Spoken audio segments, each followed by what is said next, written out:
Hello, and welcome to Relevant History. I'm Dan Toller.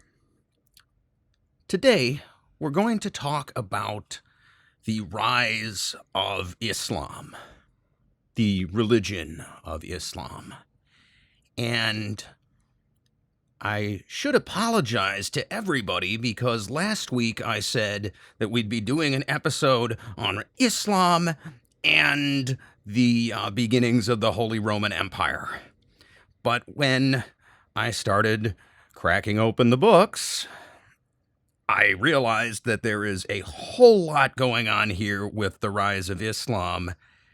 And if I just talked about the Prophet Muhammad, I would not be giving you a full or complete picture of what was going on in the southern half of the Mediterranean at this time. And it's a big part of the story of nationalism, right? It's a new type of nationalism. Well, maybe not new, but new-ish type of nationalism, and it's based on a shared religion.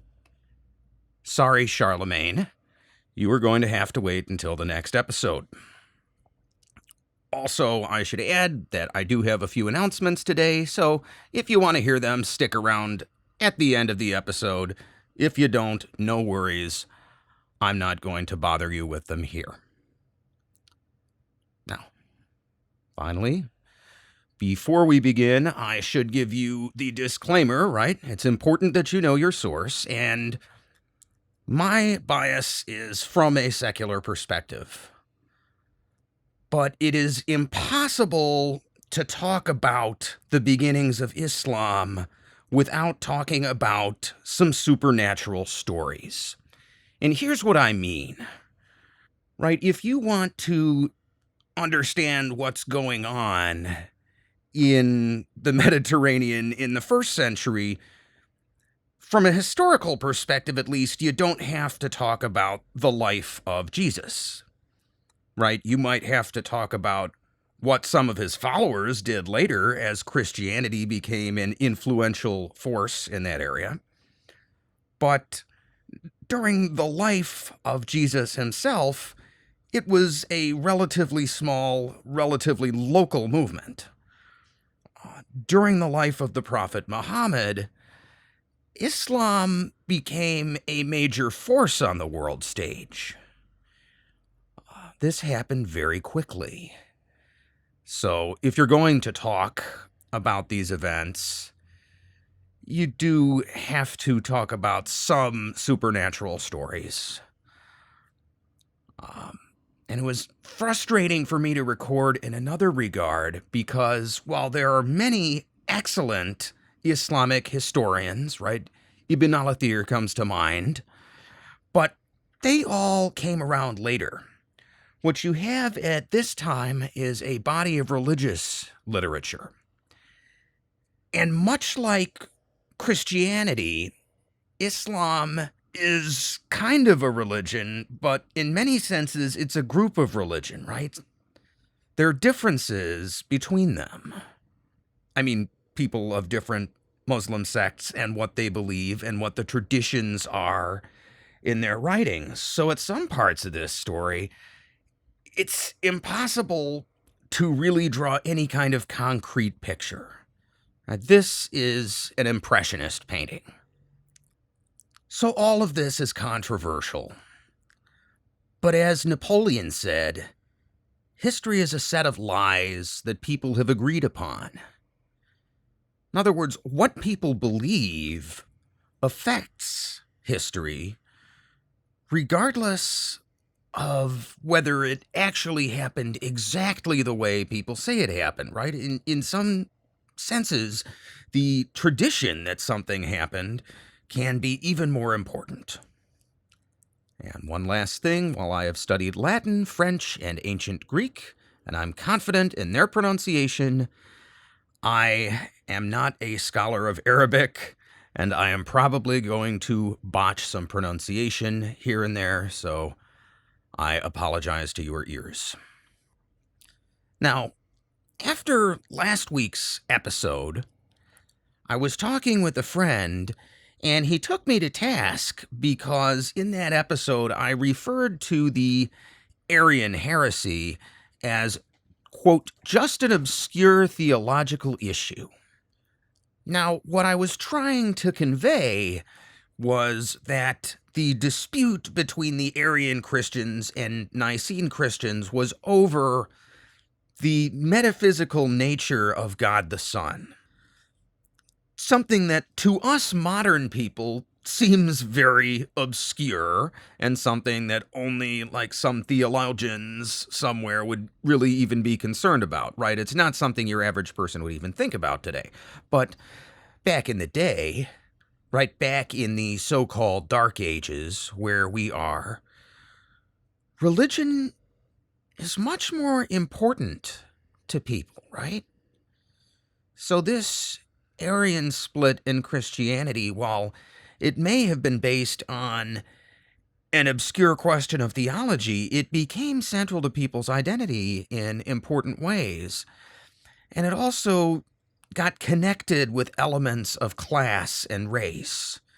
So, for instance, when you had most of southwestern Europe as a Nicene Christian population ruled by Germanic Aryan invaders who are their upper class, well, that all ties together, and it makes the Arian-Nicene split very important, which is why it was a big deal when Clovis converted to Nicene Christianity. But my point being, even these minute points of disagreement can have huge repercussions.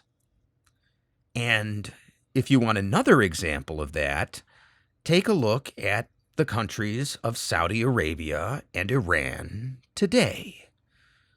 These are two large, modern nation states. They're both regional powers. And yet, one is majority Sunni Muslim and one is majority Shia Muslim, and they hate each other. Well, why is that? It's not just because of their religious beliefs, obviously, right? There's been over 1,000 years of other history and animosity built up there, too. There's a lot more going on. But at the same time, the origin and the justification for many of these disputes lies in the origin of the religion, because the religion was conceived as a religious state. Right, when Jesus was preaching, or when the Buddha was preaching, they were not preaching about building a Christian or a Buddhist nation state with a Christian or a Buddhist army, right? Now, those things have existed in history, right? But the founders of the religion themselves were relatively local people. Their impact was felt later. Muhammad built a state. And he built it during this religious time. And if you remember what we talked about in the first episode, he built it during a time of conflict between monotheism, right, and polytheism, being the worship of many gods. And wherever monotheism, the belief in one God, shows up, it rubs against this polytheistic mindset, because different polytheistic faiths can sort of get along, right? There are many gods. You have your God. I have my God. What's one more God, right? Now, when someone comes along saying that their God is the only God and that all of your gods are fake gods, well, that's going to create some trouble. So what happens when a new belief system appears in the Mediterranean? Where we left off last episode, the Emperor Justinian had died in 565. Now, by this point, the Arian heresy was almost gone. There were a few kingdoms in Hispania and Germania, barbarian kingdoms, that still were officially Arian. Even there, like I said, it was basically only the leadership who were Arian, and by 589, Hispania's last Arian king converted to Catholicism. A couple of Lombard kings in northern Italy remain Arian for about another century, but it's mostly extinct. We can stop talking about the Arian heresy at this point. Almost at the same time, though, right? Justinian died in 565, and almost at the same time, 5 years later, the prophet Muhammad is born. Now, this is an approximate date, right? We're pretty sure he was born in the year 570, but the exact year is controversial. He may have been born as early as 568. What we do know is that the year he was born was known as the Year of the Elephant in Mecca. Now, where Muhammad lives, the city of Mecca, is in sort of the central western part of Arabia, and they had been in a war with the king of Yemen, right? The king of the southern tip of Arabia. Now, Arabia at this time is a little bit complicated. It's a tribal society, so when we're talking about kings, we're usually talking about someone who is the head of a tribal confederation. Right? How much power they have will depend on how strong their position is within their tribal confederation. And in this battle, Muhammad's tribe, the Quraysh tribe, was victorious against the king of Yemen. And the reason they called this the Year of the Elephant was that this Yemeni king who attacked Mecca had elephants in his army. So Muhammad is born into a tribe that is on the upswing, right? The Quraysh tribe essentially runs Western Arabia at this point. And they put together a confederation of pagan tribes. Now, at this time, the city of Mecca is already a pilgrimage site. There is a very important pagan shrine there.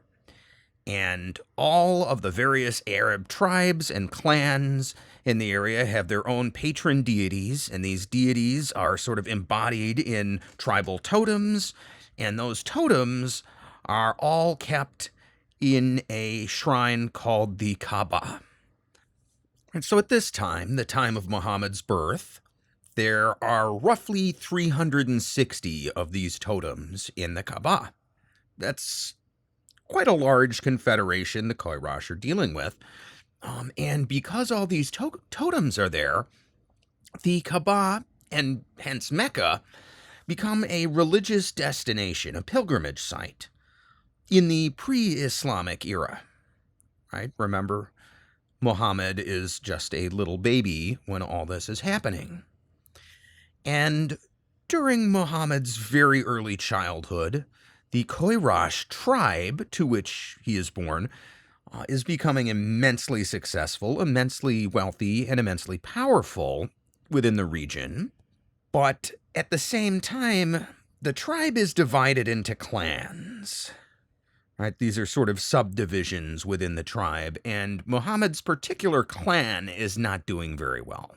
Right? This I don't want to say tourist economy, that might be a little too modern, but tourist economy might actually be a really good term here, because a lot of Mecca's economy right now relies on all these pilgrims. Something else I should point out here from the outset is that Muhammad is not actually the name of the prophet. We don't actually know his name. It's not written down anywhere. Right? Muhammad is a title. It means praiseworthy or the praiseworthy one. Right? And in the Quran and the Hadith, he's actually referred to by dozens of titles throughout the text. This is similar to, today we would refer to Jesus Christ, but during his time, he would have been known as Yeshua ben Yosef. Well, we don't know what you would have called Muhammad at the time, but he's called Muhammad, praiseworthy, in the text. and we will call him Muhammad throughout for simplicity. Now, Muhammad's father had died before he was born, and he ends up being raised by a foster mother named Halima and her husband, at least until the age of 2. At this time, he returns to live with his mother, named Amina, but she dies when he's 6. Then he goes to live with his grandfather for 2 years, and his grandfather dies. And at the age of 8, Muhammad is given into the charge of his uncle, Abu Talib. As I said, the clan is poor, and Muhammad needs to earn his keep. So while Abu Talib and Muhammad are very genuinely close, as a matter of fact, many of the poetic verses in Islamic tradition are directly attributed to Abu Talib. Nonetheless, Muhammad has to do some work, so he joins Abu Talib on trading missions. Now, to understand the significance of this, it's important to understand a little bit about the Arabian Peninsula. If you look at a map, the Arabian Peninsula is positioned right between Persia, right? There's that narrow sea, the Persian Gulf, to the northeast of the peninsula, separating it from Persia. And then to the southwest, you have the Red Sea, separating Arabia from Egypt. From there, you can very easily get to the Mediterranean. And going the other way, from Arabia, through the Sea of Arabia, you can get to India simply following the coast of South Asia. That was a very rich area for trade. And by the way, those sea routes had been open for a long, long time. Right? You have ancient Roman coins showing up in China centuries before this. Right? And how do you think the Romans got their silk? Well, it came from China, down the coast of Asia, to India, and then through Arabia to the Mediterranean. Now, so far on this show, we've been playing around in that Mediterranean sandbox. Pretty much everywhere we've talked about so far has been part of the Roman Empire at some point. But the Arabian Peninsula never was conquered by the Romans. Now, the Romans had built some forts in the Middle East, right? Modern-day Iraq. And sometimes they referred to Syria and Jordan as Arabia Petraea. But those areas are north of the actual Arabian Peninsula, right? And the actual peninsula itself remained independent. For one thing, the friendly tribes and petty kingdoms on the peninsula got along well with the Romans. They were much better as trading partners than as subjects. And as a side note, let's also not forget that heavily armored, slow-moving Roman legions do not perform well in the desert against mounted opponents. So maybe there was a little bit of that going on as well. Just really not worth conquering. And the Arabian Peninsula is actually a very large area. It is the largest peninsula in the world. But most of it is arid, right? The central portion of Arabia has very little water. The Romans actually called that area Arabia Deserta. There are small cities and settlements with local oases, right? Streams or springs where you can put in a well, right? Maybe there's even a little stream where you can grow some date palms and do a little bit of irrigation. But really, if you're going to support any kind of population there, you have to trade for food. Now, there were parts of the coastal areas right along the Persian Gulf and the Red Sea, and particularly the end of the peninsula, what we would call Yemen today, that are much more fertile. And in fact, you see this distinction even in the Arabic names for the parts of Arabia. The central and northern parts are called Al-Sham, and the southern coastal area is called Al-Yaman. And in the time of Muhammad, the Arabian Peninsula was also very religiously diverse, as you might expect from a civilization where people are doing a lot of travel and coming into contact with a lot of different cultures. So, in addition to the pagans, you also have a number of tribes which are either Christian or Jewish. And people of both those persuasions had actually spread even further by this point. You have Jewish communities and Christian communities as far south down the African coast as Ethiopia, and you have them as far east as India. And trade with the Mediterranean Sea isn't quite what it was back at the high point of the Roman Empire. But if you're an Arab trader, you still have the Byzantines, you still have the Persians, right? They're all pretty rich, and since they're constantly fighting each other, why not just benefit from that and trade with both of them? And Muhammad's next few years are less well known than his earliest years. We do know that he traveled as far as the Mediterranean in the west, and that he went as far as India in the east.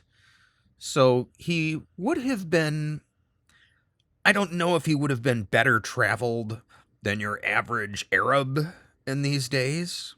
Right? I imagine if you were an Arab trader, you probably did a lot of travel, period.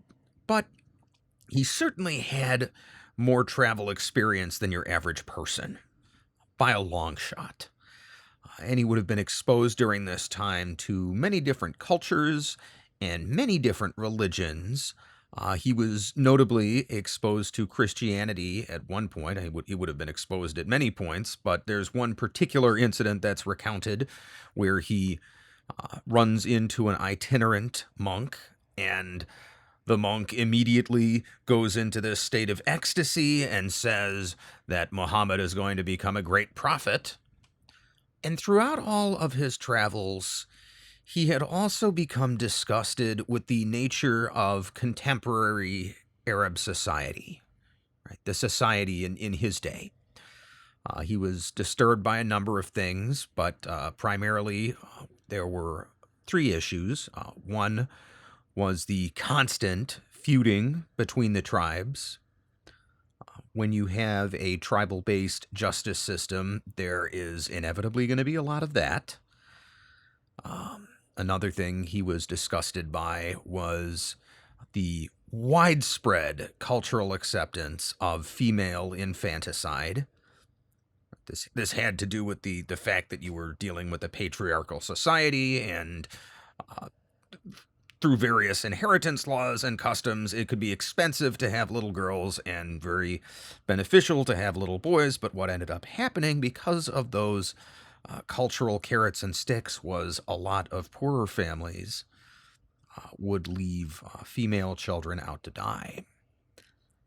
And finally, there was just the widespread poverty and injustice in general, right? Arabia was home to a lot of wealth, but most of that wealth was concentrated in the richest trading families, right? Your average Arab was actually pretty poor.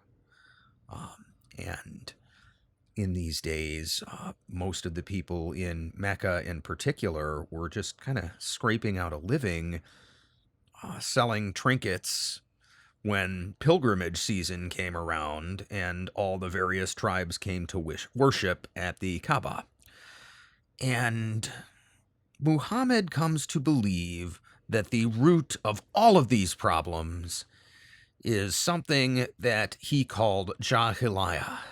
I may have butchered that, but what it means literally is ignorance, oftentimes rendered as religious ignorance or idolatry. Regardless of the exact translation, I think you get the idea that Muhammad believed that it was this ignorance that was causing all of these troubles in Arab society. As a matter of fact, even today within Islamic tradition, the pre-Islamic era in Arabia is often referred to as Jahiliyyah, the age of ignorance, you might say. And Muhammad begins to pray in a cave for several weeks each year. Now, you can still go to this cave today. It is a Muslim holy site, and it's called Hira. Now, it's located on a mountain outside the city of Mecca called Jabal al-Nur. And if you go there, it's about a 2-hour hike from the ground, and it's a rough climb, right? You don't need fancy climbing equipment or anything, but you'd better be in shape to make this walk up to the grotto. And it's about a 12-foot deep cave by about 5 feet wide. And Muhammad is spending a lot of time there every year in prayer and meditation.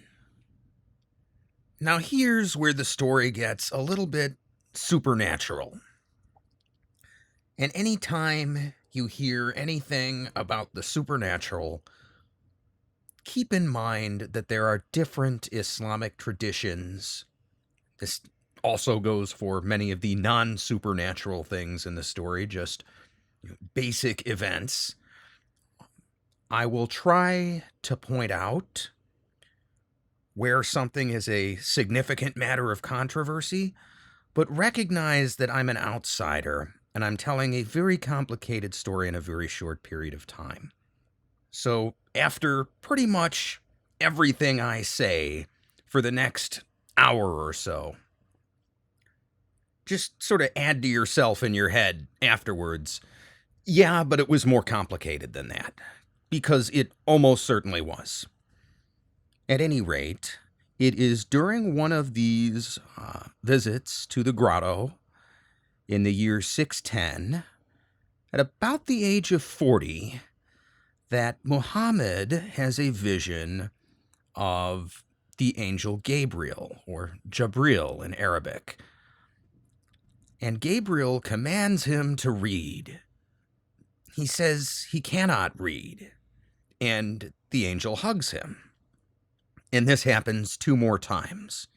Now, that's common in religious stories, right? For something to happen 3 times. And the 3rd time it happens, Gabriel gives Muhammad the first 5 verses of chapter 96 of what would become the Quran. He says, "Read in the name of your Lord who created man from a clinging substance. Read, your Lord is most generous. He who taught by the pen taught man that which he knew not." Now, Muhammad is understandably confused and overwhelmed, and he returns home to his wife, Khadija, and tells her what happened, and she takes him to the home of her cousin, who is a Christian named Waraka ibn Nawfal. And when he hears the story, he says that Muhammad has to be a prophet, and he predicts that Muhammad's own tribe will cast him out, says that he regrets that when that time comes, he will not be able to help. And sure enough, Waraka dies a few months later. And Muhammad would spend the next 3 years in a deep depression. He's afraid to be a prophet, because in this time and place, if he came out saying that he was having visions of the angel Gabriel, people would think he is possessed. They might even execute him. So he spends 3 more years praying and meditating in the cave. Finally, after all that time, Gabriel appears to him a 2nd time, confirms that he is indeed God's prophet, and that he is commanded to start preaching. Now, up to this time, the only people who really knew about Muhammad's visions were his wife Khadija, right, who we already mentioned, his adopted son Zaid, his friend Abu Bakr, and his 10-year-old cousin Ali. Now, if it sounds like I'm throwing a lot of names at you, I am, But Muhammad's friend Abu Bakr and his 10-year-old cousin Ali would both become very important figures in their own right. And at this point, Muhammad starts preaching in public now, as he's commanded, and his early teachings focus around his main concerns.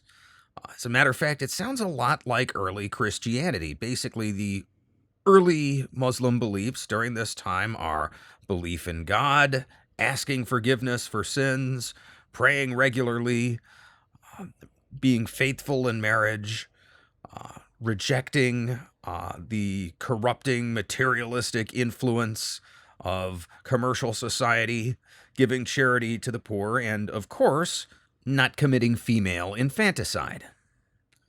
And it wasn't just the teachings of Muhammad that were similar to the teachings of Christianity at this time, but he also attracted similar followers to the early Christians.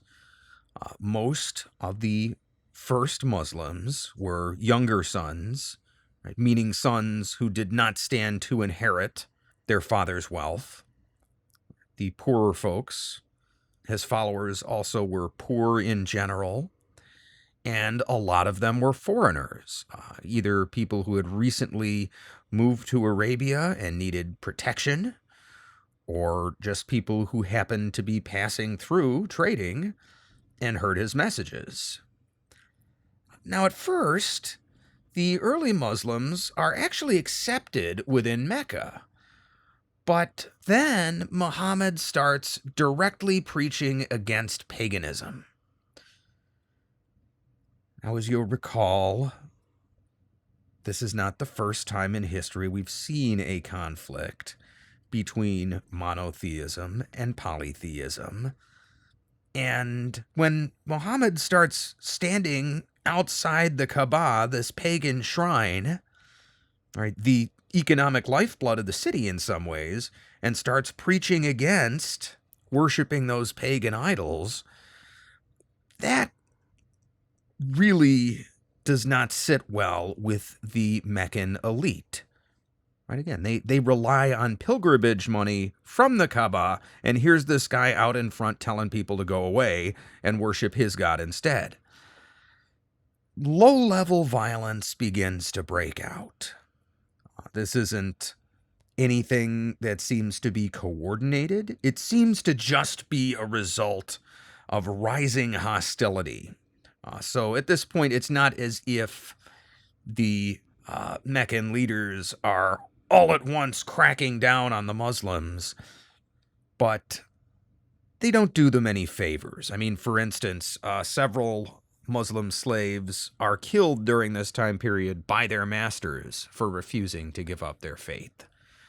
And as a result of this persecution, most of the early Muslims relocate to Ethiopia. This area is called Axum or Abyssinia, but it's south of Arabia, down the coast of Africa, a little ways, and they are given sanctuary there by a friendly emperor who, oddly enough, is actually a Christian emperor at this time.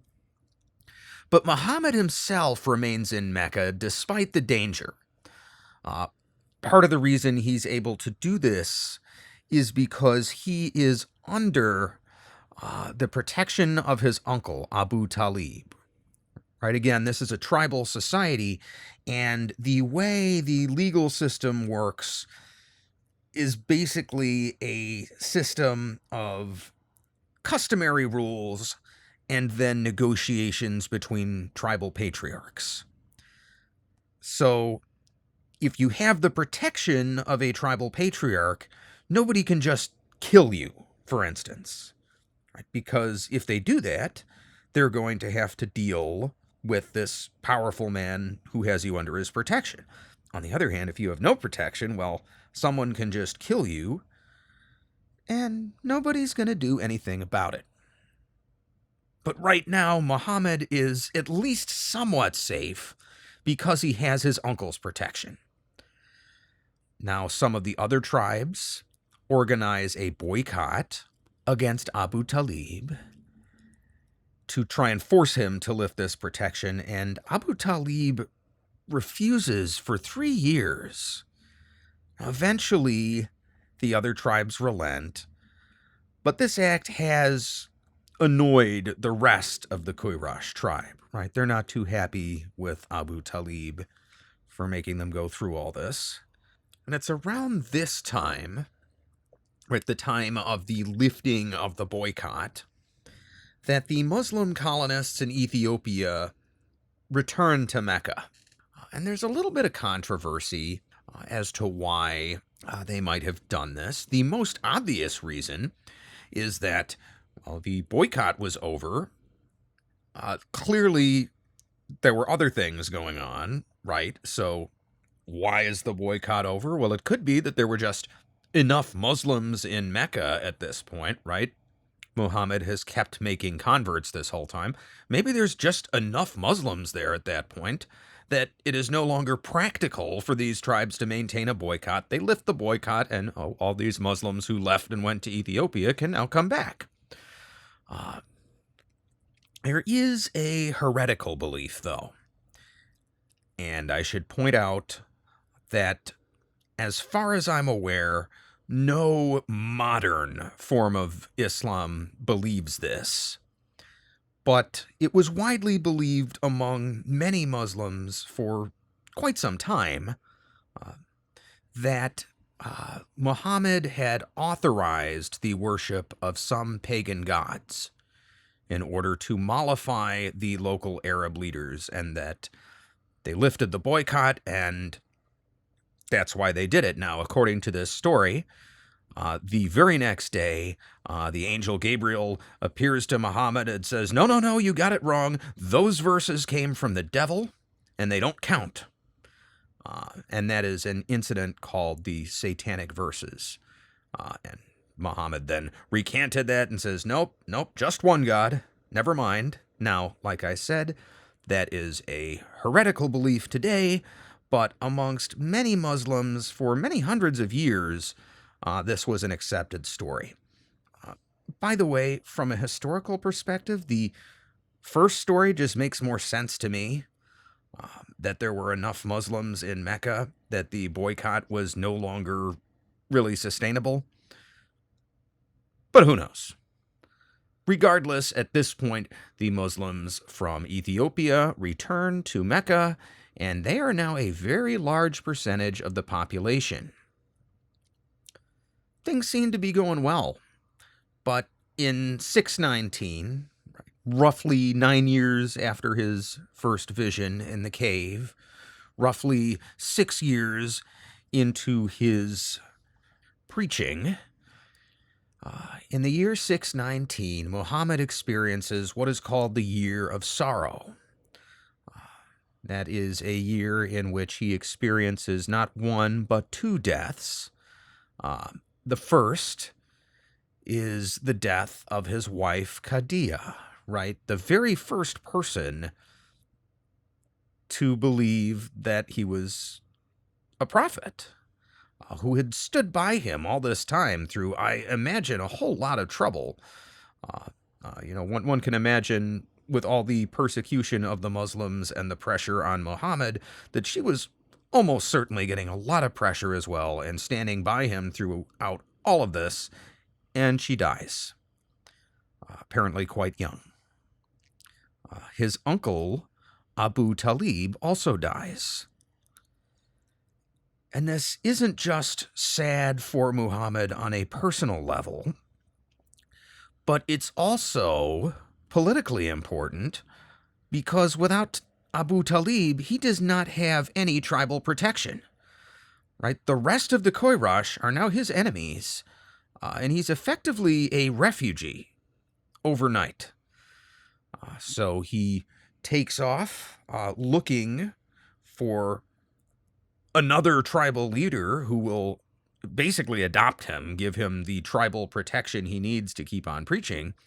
And in the course of his journeys, he travels to Jerusalem and various parts of the Middle East, and he cannot find any tribes who are willing to give him sanctuary.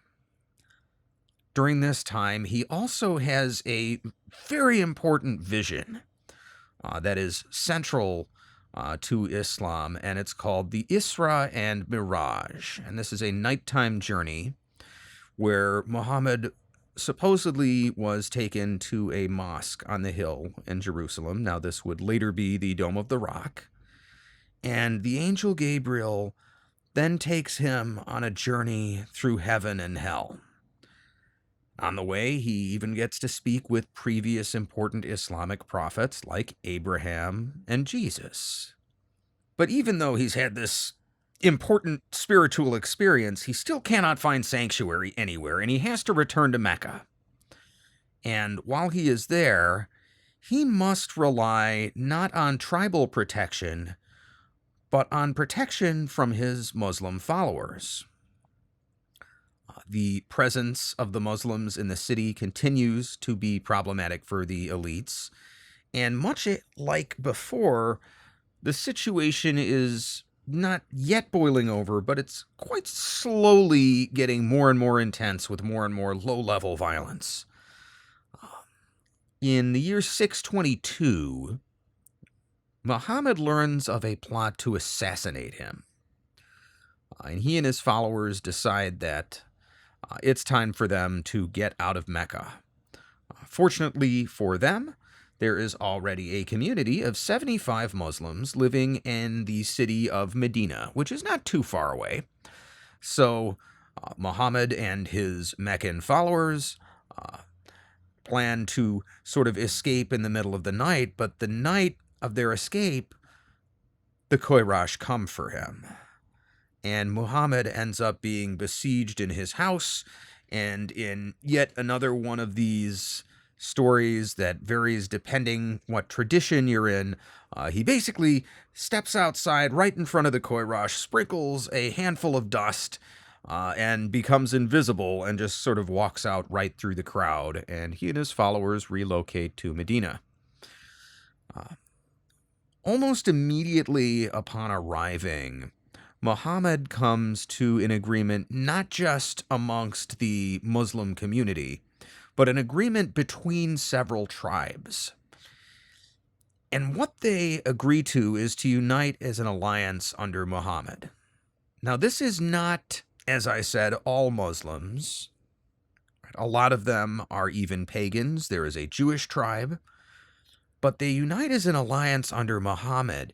And something that this achieves, this agreement called the Constitution of Medina or the Charter of Medina, is it basically makes the Muslims into a tribe of their own. Right? So not only are they a religious movement now, but they're also a tribe that can negotiate and make deals with other tribes and maybe even go to war with them. And at this time, life in Medina is hard. Right, as I mentioned, most of the Arabian Peninsula is arid. And there is an oasis at Medina. There's a small plantation of date palm trees, but it's not enough to support the Muslim community. I mean, number one, it's just not enough to eat. And number two, it's certainly not enough to trade and make any sort of living beyond that subsistence. So in order to survive, Muhammad decides that the Muslims, now the Muslim tribe, and their confederated allies, are going to raid Meccan caravans, right? Remember, Mecca is a major pilgrimage site, and there's also a lot of trade that just goes through, right? You've got a lot of really rich people who live there. So you have probably the richest target in all of Arabia, and it's not all that far from Medina. Throughout the year 623, Muhammad and the Muslims engage in a number of raids on Meccan caravans. There are various setbacks. For instance, there are spies in Medina working for the Meccans who start warning the Meccans of these impending raids. So Muhammad then has to start sending out raiders with sealed orders so nobody knows where they're going to attack until they've already left Medina. It gets a little bit cloak and dagger for a while. And in early 624, Muslim raiders infiltrate a Meccan caravan that is headed towards the city of Mecca. Now, this time is a holy month in all of Arab culture, and violence is prohibited. But on the other hand, if the raiders wait until the month is over, the caravan will already have arrived in Mecca, which is a holy city where violence is also banned. So what do? Muhammad decides that he will violate the holy month rather than violate the city of Mecca. And again, he justifies this, saying that none of this would have happened had the Meccans not persecuted the Muslims. But nonetheless, there is widespread outrage among many of the pagan tribes, right? Not just the Quraysh, who he had attacked, but many of their allied tribes. Again, this was a major taboo that was broken. And this galvanizes support among various local tribes against Muhammad. And they join up with the Quraysh. And in late 624, they are ready to strike back. And through their various spies, they learn that there is an impending Muslim raid on a caravan, and they send a force of 600 male armored infantry, 700 camel cavalry, and 100 horse cavalry to intercept this Muslim raiding force. Now, the Muslim raiding force is not insubstantial. Muhammad himself is leading it. Probably one of the reasons it was being attacked, right? If you're going to muster this huge force of soldiers to deal with some raiders, why not deal with Muhammad too while you're at it? And then you don't have to worry about these Muslims anymore, period, maybe. Muhammad's force consists of 230 infantry, about 70 camels, and we are told 2 horses. Those were probably either for baggage or for running messages, probably less so for combat just because there were 2 of them. It's not really useful to send a 2-horse cavalry charge against anything. And this force, nonetheless, it is outnumbered by the Meccan force by about 3 to 1. If you were doing the math there and that number seems a little off, it's because a few soldiers had deserted the Meccan task force before they actually ran into Muhammad. Some of them had turned back, and the Quraysh soldiers are reaching the end of their supplies. Right? They're approaching an oasis called Badr. And at Badr, they can restock on water. And that's where Muhammad decides to meet them. So the Muslims line up around the well at Badr. So now the Quraysh are in a little bit of a pickle. Right? Their soldiers are tired and almost out of water. But if they're going to even refill their supplies, they have to beat the Muslims first. They have to fight this battle. And when the 2 forces do meet each other, it's late in the day. The battle does not take place that night. Neither side is really prepared for a night battle. Muhammad has his troops line up. They are on rising ground. So, in other words, if the Quraysh are going to come towards them, they're going to have to charge up a hill towards the Muslims. Now, we're told that the night before the battle, all of the Muslims sleep very soundly, right? It's almost as if there's a sense of peace over the camp. All of them sleep soundly, that is, with the exception of Muhammad, who spends the night in prayer and meditation. And as a matter of fact, is when we read the accounts, what we almost see is that Muhammad seems to be in a kind of religious trance by the time the battle starts, right? He's in this state where he's in direct contact with the supernatural. But in the morning, the battle begins as battles in this time and place often do, with a series of duels, right? We saw that between the Greeks and the Persians in the last episode. And just as Greeks and Persians like to start battles with personal duels, well, so do the Arabs. And there's a whole series of these. You can read about them.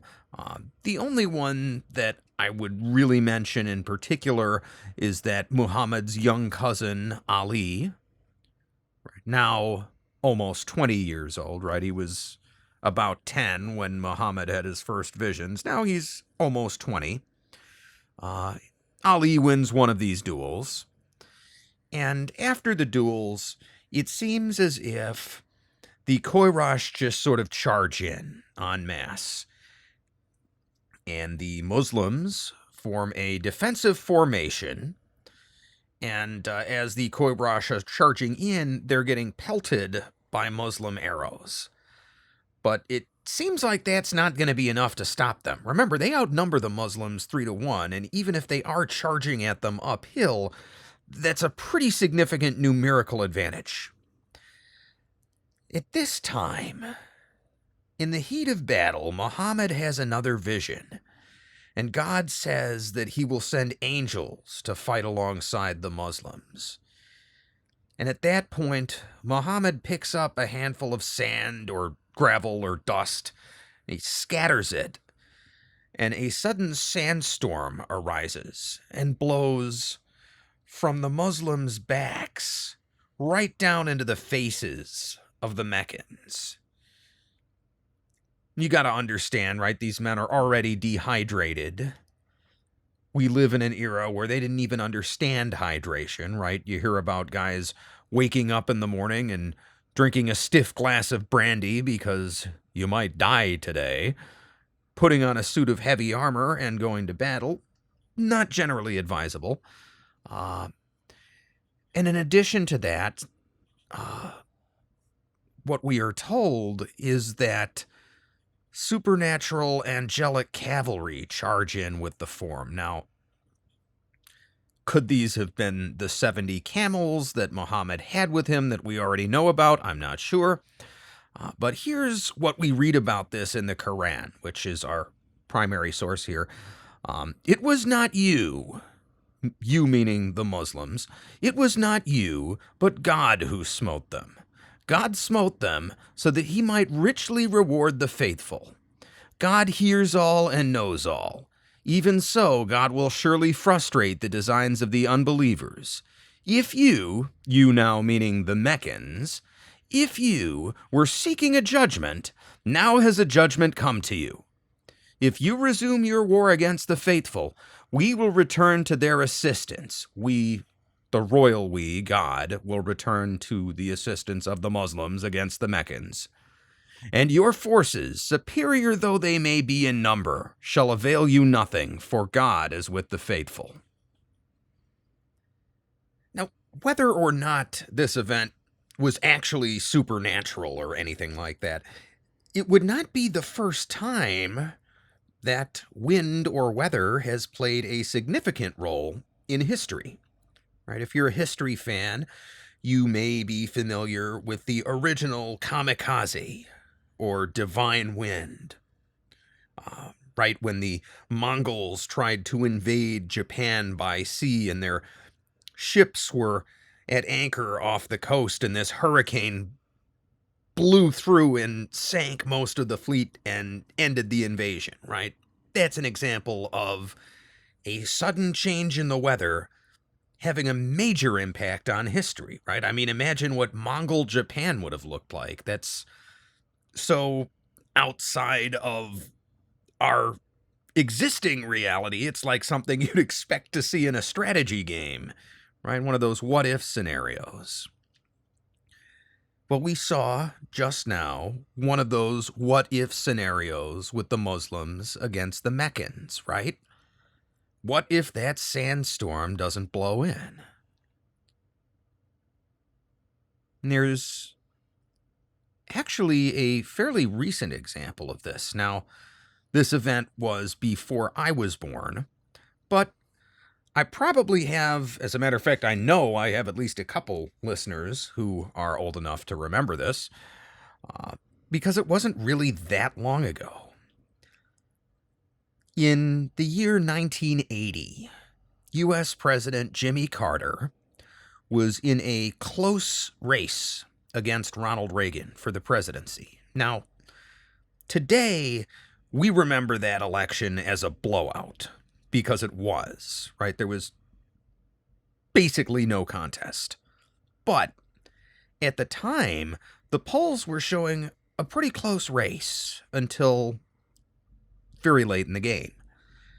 Now, during that election, Jimmy Carter was dealing with the Iranian Revolution. Student protesters had overthrown the previous government, and that previous government was a U.S.-backed regime that was not terribly popular with the Iranian people. As retaliation, these rebels, who would become ultimately the Islamic Republic of Iran, right, because they won, and when you win, you're no longer rebels, you're the government, but they were holding American diplomats hostage in Iran. And this, understandably, was a big scandal. Right? Normally, even in wartime between two major countries, they don't hold each other's diplomats hostage. Right? They may cut off diplomatic relations, they may kick out diplomats, but they don't hold them hostage. And needless to say, the American people were a little upset about this and wanted something to be done. So President Carter got the military to draft a plan for a rescue attempt. And you can read about this rescue attempt in more detail in plenty of places. It was called Operation Eagle Claw. Suffice it to say, it was an overly complex plan, and if any one thing went wrong, the entire plan could go very wrong. And early on in the operation, some helicopters were hit by a sandstorm, and one of the 8 helicopters in the operation, was disabled. Now, to be fair, there were also 2 other helicopters that failed for unrelated reasons to the sandstorm, but the fact is, they could have pulled off the operation with 6 helicopters. They couldn't pull it off with 5. So after this sandstorm, they had to pull out, and during the process of retreating, they had to refuel these helicopters, sort of improvise a refueling with a tanker nearby, and there was a crash, and 8 U.S. soldiers were killed. And oh, by the way, now the Iranians knew that the U.S. was trying a raid, and the hostages were still hostage. This was such a bad mishap that the United States Secretary of State Carter Page resigned in disgrace.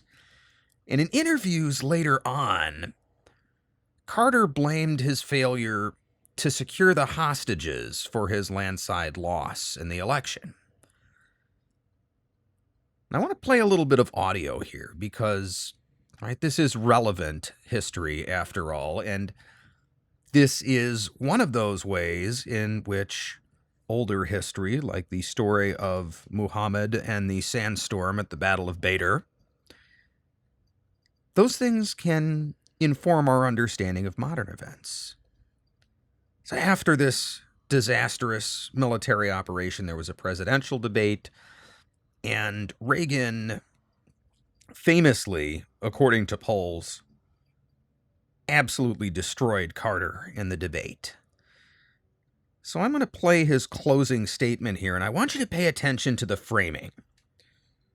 Right, the framing is all about Jimmy Carter being a failure. Right, now, Reagan was a gentleman. He didn't actually say those words. But when you listen to how he sort of frames his argument, it's pretty clear that's what he's saying. Here's what Reagan said in the last 1980 presidential debate. Next Tuesday is Election Day. Next Tuesday, all of you will go to the polls. You'll stand there in the polling place and make a decision. I think when you make that decision, it might be well if you would ask yourself, are you better off than you were 4 years ago? Is it easier for you to go and buy things in the stores than it was 4 years ago? Is there more or less unemployment in the country than there was 4 years ago? Is America as respected throughout the world as it was? Do you feel that our security is as safe, that we're as strong as we were 4 years ago? And if you answer all of those questions yes, why then I think your choice is very obvious as to who you'll vote for. If you don't agree, if you don't think that this course that we've been on for the last 4 years is what you would like to see us follow for the next 4, then I could suggest another choice that you have. Wow. Whether or not you are personally a fan of Ronald Reagan, or whether you are very much not a fan of his, that's a hell of a speech, right? And that rhetorical device, right, that are you better off now than you were 4 years ago device hinges on this narrative that was going on in the election of Carter being weak. And you have to wonder if that would have been completely different had this raid been successful, right? Had this sandstorm not blown in the desert, when and where it did, is that raid successful? Do the American hostages get out? Is Carter the president who launched the successful raid to rescue our brave public servants? All of a sudden, the entire narrative is different. I don't know if Reagan can use this framing device in that case. Now, there were other things going on. There was an oil embargo, all of that, but the loss to American prestige from that one event was major. Anyway, I have gone on a massive digression here, talking about how weather can impact history. And to get back to our point, that one sandstorm at the Battle of Badr definitely changed history. The Meccans, those of them who survived and were not run down by the Muslim countercharge, were now on their back foot. And at this point, this war goes on for several years. And the exact details are not really historically interesting. And there's a whole lot that goes on in this time period in terms of Muhammad's preaching and things that are important to Muslim theology and teaching later on, but none of it is really historical because it's just kind of back and forth between the two sides. Nonetheless, despite the sort of stalemate with Mecca, Muslim influence is growing. Right? Muhammad manages to secure trade relations with several of the coastal tribes, right, down in Yemen and on the Persian Gulf coast. And these provide a vital supply of food. Now, I should point out that our sources are religious and they don't specifically talk about this supply of food. But if you know anything about the economy in the area, you know that the Muslims had to trade with somebody on the coast in order to get food, because otherwise there would not be so many of them because they would have starved. So they secured a supply of food this way. And the war between the Muslims and the Meccans, the Khorash Confederation, culminates in the year 627 with a battle called the Battle of the Trench. In January of 627, a Khorash coalition that includes both pagan Arab and Jewish tribes attacks Medina. Now, the total number of these coalition troops is about 10,000, and that number includes about 600 horses.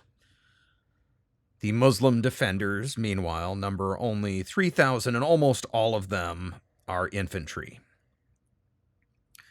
Now, the Muslims were warned of this attack a week in advance, so they have a little bit of time to prepare. And the terrain around Medina does favor them. The city is surrounded by mountains and forests, right? There are mountains to the east, forests to the south, even more hills to the west. The only really good way to assault the city is from the north.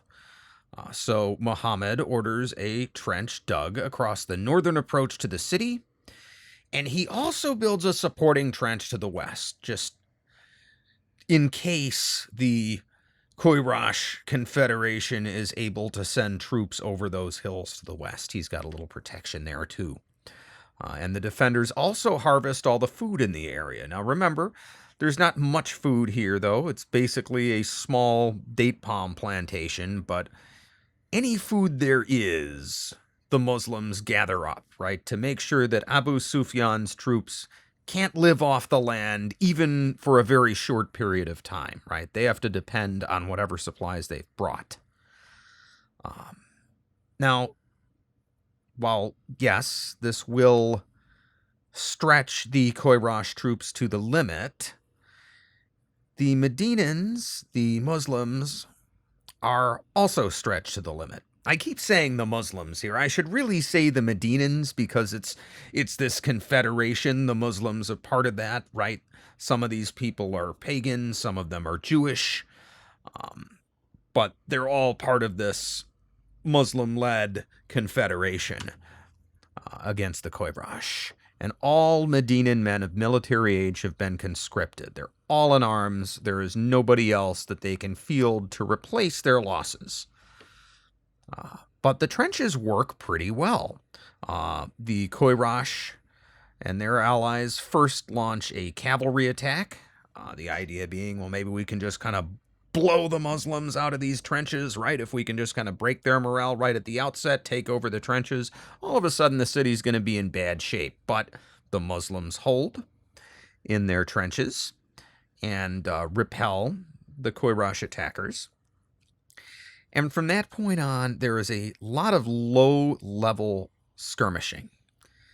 And when I say low-level, I mean like single-digit numbers of casualties get mentioned in the historical sources, right? This is not a raging battle. Once again, there's also some personal dueling. Once again, Muhammad's cousin Ali wins a duel. And the Koirash decide they're going to turn to diplomacy. There is a Jewish tribe, the Banu Qurayza, who are inside the Medinan defenses. They're on Muhammad's side. They're part of the Muslim Confederation. But they're considering defecting to the Koirash. Now Muhammad learns of this. He goes to them, he negotiates. He actually gives them a share of Medina's date harvest for continued loyalty. He offers to give them half of the next year's harvest. They want 3/4. Negotiations break down. But just by negotiating with Muhammad, the Banu Qurayza, I hope I pronounced that right, are compromised. Right? They have shown the Koirash that they are at least willing to negotiate with Muhammad, and now neither side trusts them. And Muhammad is able to use this to his advantage. He convinces the Banu Qurayza that the Koirash Confederation is planning on slaughtering all the Jews once the Muslims are out of the way. So maybe before they switch sides and join the Koirash, they should ask for hostages. In and of itself, this was not an uncommon practice in this time period, right? We've seen it before, right? Different people taking hostages, usually the children of major leaders from the other side. The idea being, if you break your agreement, your kids' lives may be at stake. It's a good way to ensure that somebody's going to live up to their side of the bargain. But in the meantime, Muslim double agents infiltrate the Koyrash and convince their leaders that the Banu Qurayza are planning to defect and that they're just going to, defect to Muhammad's side and then use these hostages as leverage. So this fuels further mistrust between the Koyrash and the Banu Qurayza, right?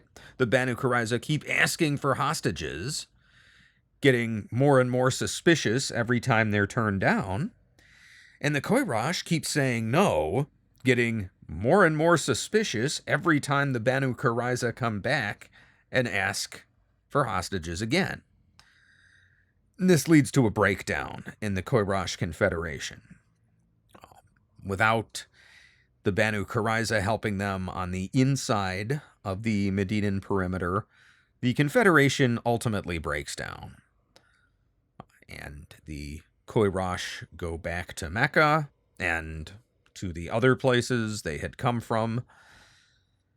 And the Muslims turn around and massacre the Banu Qurayza men and sell the women and children into slavery. Obviously, they were untrustworthy, and you could not have that sort of thing in Medina if you were going to survive. And according to the stories, this works out to about 600 to 900 Banu Qurayza men killed. And when you think of the women and children, that's probably anywhere from 2,000 to 3,000. But this battle, now called the Battle of the Trench, proves decisive. Muhammad and the Muslims are now the dominant power in Central Arabia. Right? Now understand that this isn't just because of the loss itself. Right? The Koyrash, they only lost like a few dozen men over the course of this battle. But what they lost beyond that was prestige. They were no longer the big dogs. They had faced up to the Muslims and backed down.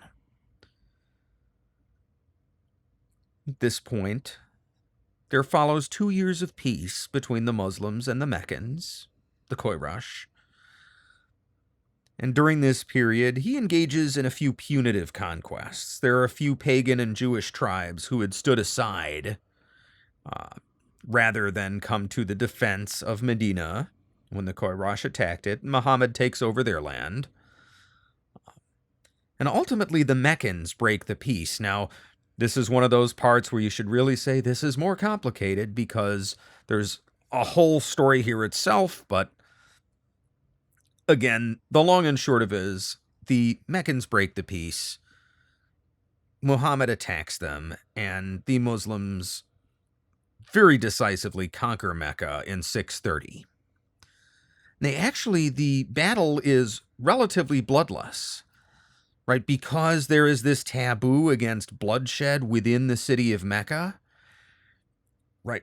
Both the Muslims and the pagan Koyrash, right? Once the Muslims get into the city, most of the men are hesitant to actually engage in conflict. So there are very few deaths.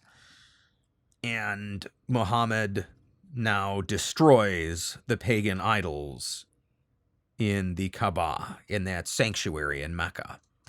And from that point forward, the Kaaba becomes a Muslim holy site. And it is, in fact, the shrine that Muslims today must visit on the Hajj, right? That mandatory once-in-a-lifetime visit to Mecca.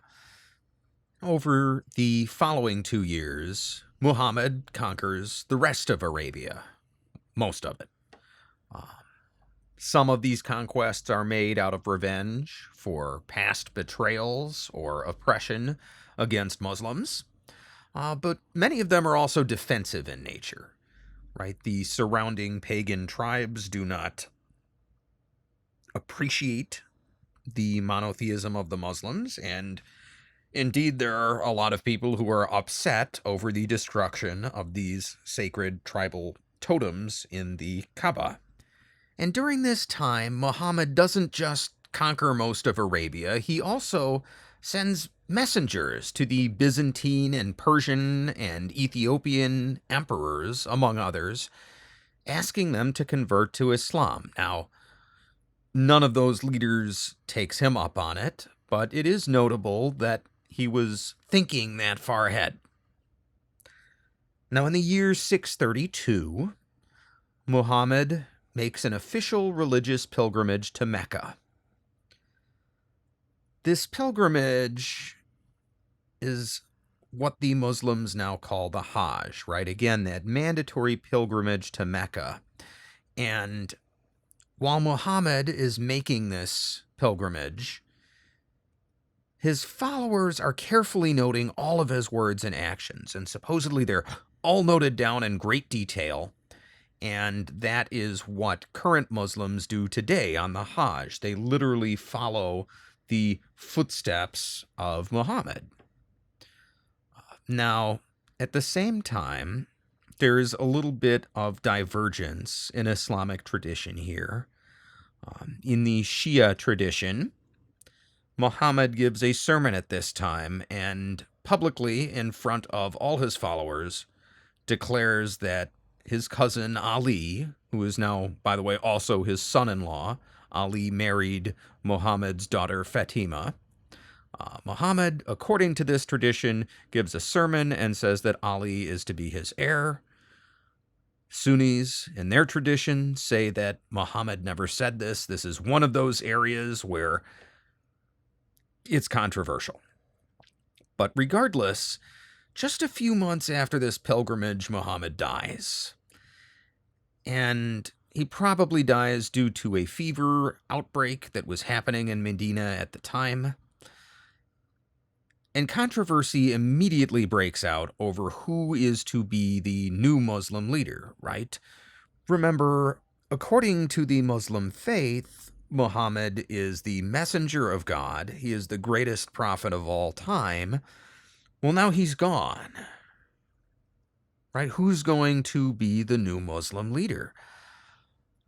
And not only that, it's not just a religious dispute, right? Because the Muslims are also a tribal confederation, sort of a proto-nation at this point. It's also a political decision. So this controversy immediately breaks out among the Muslim tribal elders. A bunch of them get together, and they ultimately agree on Abu Bakr, right? One of the people I mentioned who was Muhammad's friend and one of his earliest followers. And oddly, also Muhammad's father-in-law. His daughter was one of Muhammad's wives. But there are some holdouts. Most notably, Muhammad's young cousin, Ali.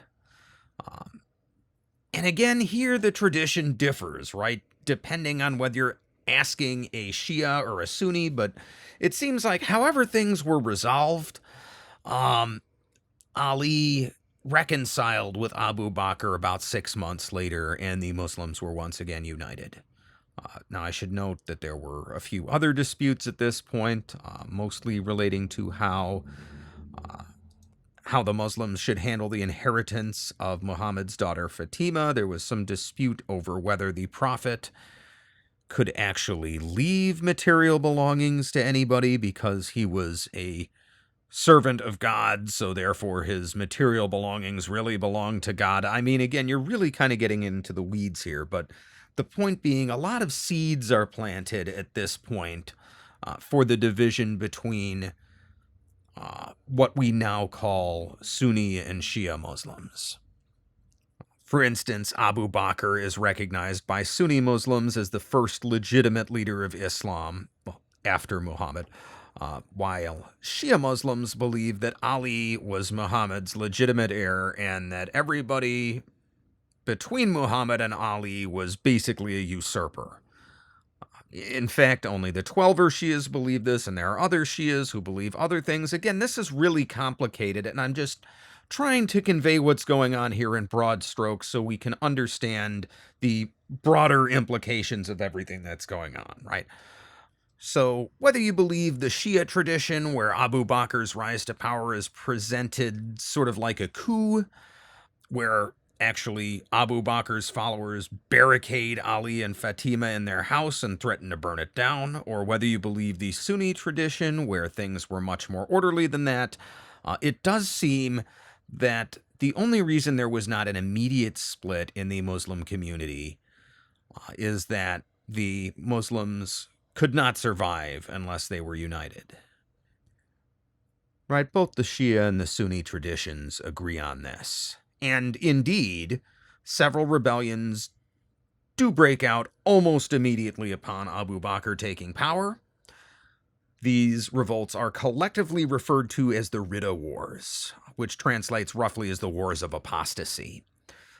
Without getting too far off into the weeds again, Abu Bakr, who is recognized by most people as a military genius, launches a series of quick strikes, and within a single year, reunites the Arabian Peninsula.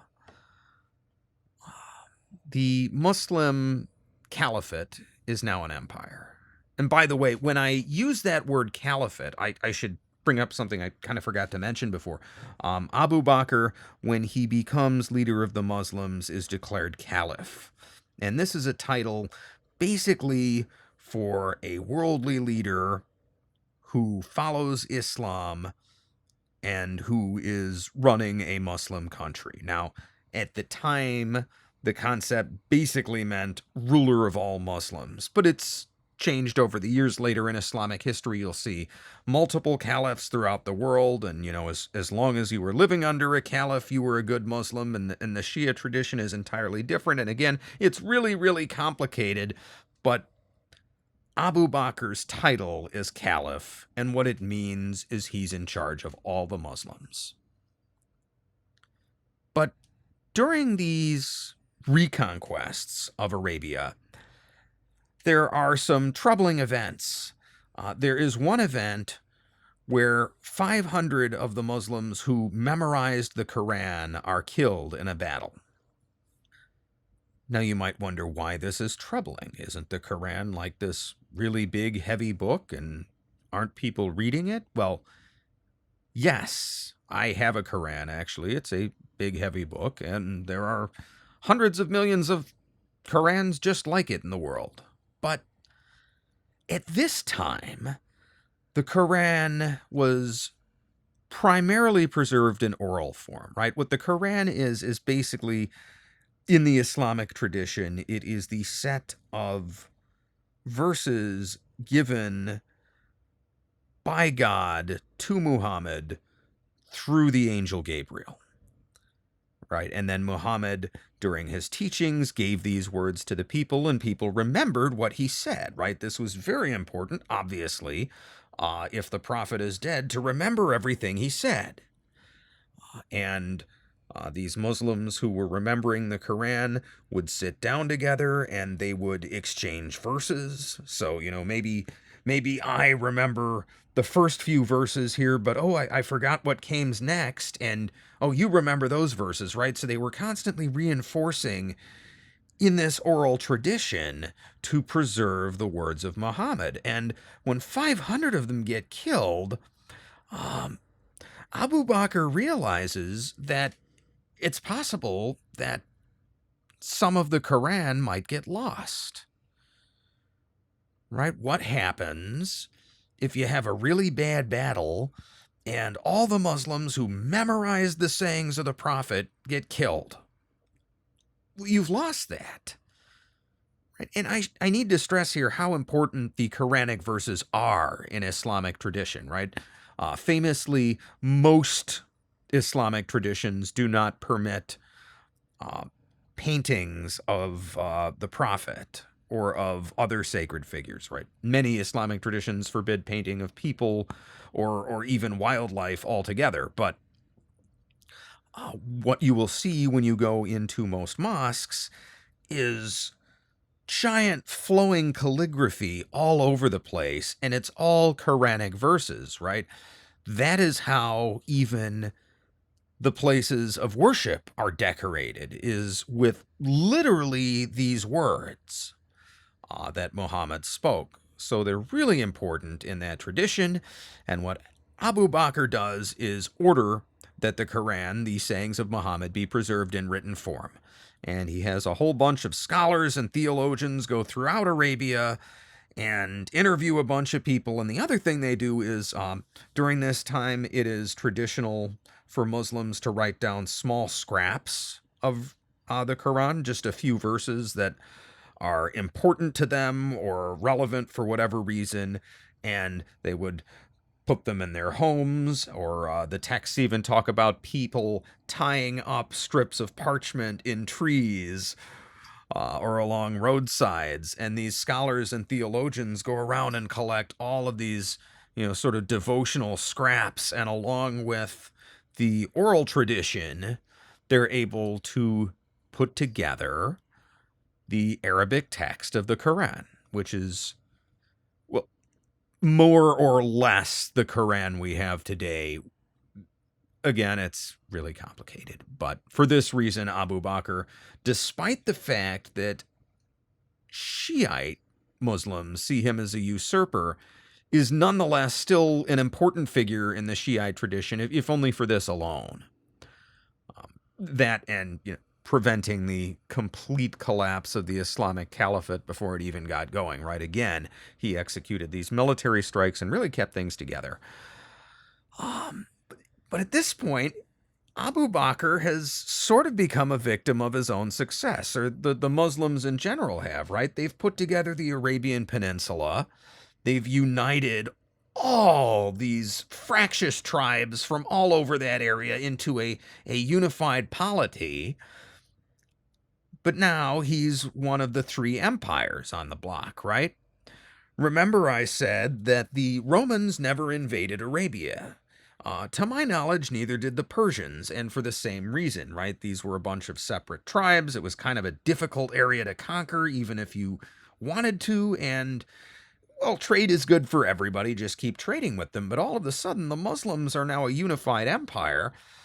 That changes the power dynamic, right? If you were the Byzantine Empire a few years ago, you had this very hostile Persian Empire, right, to your east.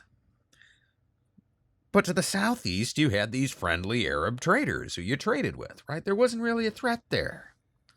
And same for the Persian Empire, by the way, right? To your west, you've got this very hostile Byzantine Empire. But to your southwest, you've got these friendly Arab traders. Well, what happens when those non-threatening, divided, tribal trading people are suddenly an empire? Right? Abu Bakr is now the military and political equal of the Byzantine or Persian emperor. And if you are the Byzantine or Persian emperor, I imagine at this point in time, you are not sleeping quite so well as you were a few years ago. And Abu Bakr is afraid that one of these empires is going to strike. One of them is going to attack the Muslims. But both of them are not as strong as they appear at first glance, right? The Byzantines and the Persians, they've been at war on and off for hundreds of years. Right? I mean, going back to when the Byzantine Empire was part of the Roman Empire, they've been at war on and off with the Persians for that long. So both of these empires are a little bit tired out. And in 633, Abu Bakr sends out some small Muslim armies. Now, they don't attack any major cities or engage in any major battles, but they seize just a little bit of land from both the Persian territory in the Middle East and the Byzantine territory in the Levant. There's small raids, they seize a few small settlements, and before anything else can really get going, Abu Bakr dies in August of 634. Now, he has, before his death, appointed a man named Umar ibn al-Khattab, or just Omar, as his successor. And Omar had been a later convert to Islam. He was a Meccan tribal leader, right? One of the other Quraysh tribal leaders. And at one point, he had even threatened to kill Muhammad. Now, this was before Muhammad's exile to Medina. This was quite a while ago. It was back in 616, according to the story. Omar had learned that his sister and his brother-in-law had converted to Islam. And he argued with his brother-in-law, right? This is a patriarchal society. He doesn't go to his sister, he goes to his sister's husband. What are you doing with my sister? And she overhears the argument, though, and she steps in. And according to the story, Omar slapped her so hard that she fell to the ground, bleeding from the mouth. And she was crying, and to console herself, she started reading words off a scrap of paper. And it turns out that this scrap of paper was one of those little devotional Quranic scraps I was talking about that early Muslims would, sometimes even carry on their persons for devotional purposes. And she's sort of comforting herself by reading this verse. And Omar asked to see it, and she refuses because he's a pagan and he's ritually unclean and he can't touch it unless he first ritually cleans himself, right? Now, this girl, she's got some guts, right? I mean, he just slapped her and knocked her down, and she still won't hand over this scrap. And they argue, and eventually Omar relented, and he cleans himself up and reads the verse, and he immediately converts to Islam. Whether this story is literally true or not, that is the story. And the conversion of Omar is often credited for the Muslims' return from Ethiopia, right? Remember, I said the embargo was lifted. It's probable that there were a lot more Muslims in Mecca now. Well, Omar was a very, very influential one of those Muslims. And in fact, in the Sunni tradition, not the Shia tradition, but in the Sunni tradition, it said that when Muhammad died, Omar was so upset that he then threatened to kill anyone who said so, and that only upon hearing the news from Abu Bakr himself did he accept it. But anyway, enough about Omar's past. The year is 634, and Omar has just been appointed the new caliph of the Muslims. And he faces some initial opposition from the tribal chiefs, much like Abu Bakr did. But he has a little bit different response, right? I mean, number one, this isn't an out-and-out rebellion, as it was with Abu Bakr. Right? This is pushback from some of the elites, but no open violence. And it requires a similarly deft touch. What Omar does is he announces a series of welfare programs for the poor. Now, I should point out that under Muhammad and later Abu Bakr, there were already some assistance programs for the poor, but Omar very much expands them, and this makes the poor very grateful to him. At the same time, he proclaims an amnesty. Right, there are thousands of Bedouin people who had rebelled against Abu Bakr during the Ridda Wars, who had been enslaved, and Omar lets them free. So now they support him. And this virtually overnight makes Omar impossible for the tribal elites to attack. Right? He has too much support from the common people. And Omar establishes an administrative state and a bureaucracy. Right? This is the point where the Muslims go from being a very large tribe to an actual administrative state. Technically, this started under Abu Bakr, but the Muslim country, which is now called the Rashidun Caliphate, is starting to look more like any other empire. Right? There are various government agencies to perform different functions, right? Tax collection is a little bit more formalized, and there are governors for different districts. Right? It's looking a lot less like a tribal society. And over the course of Omar's conquests, which we'll talk about a little bit more, coming up, but during the course of these conquests, Arabia grew not just wealthy, but populous, right? It was the heart of the empire. So if you're one of these people who lives in a territory that gets conquered by the Rashidun Caliphate, uh, and you convert to Islam, there are plenty of opportunities for you in Arabia. But to support this population, Arabia needed more food. There were a couple of ways Omar did it. And the first was to construct more irrigation canals in and around Mecca and Medina themselves, but there's only so much you can do with a desert oasis. So he also ordered a canal dug in Egypt, connecting the Red Sea to the Nile River, and that made it easy to import food. Oh, yeah, the Rashidun Caliphate is going to control Egypt in a second. But first, from 634 to 638, Omar has his focus on the Levant, right? That area of the world where you find countries like Syria. His armies attack and seize modern-day Jordan, Israel, and Syria, right? Remember, Abu Bakr had sent some preliminary raiding missions into those areas, but hadn't really conquered anything. Omar just seizes that land from the Byzantines over the course of a 4-year campaign. The Byzantines, from what we can tell, are taken very much by surprise. And surprisingly, they also don't have a lot of support from the local people. And the reason for this might be counterintuitive to some modern people, right?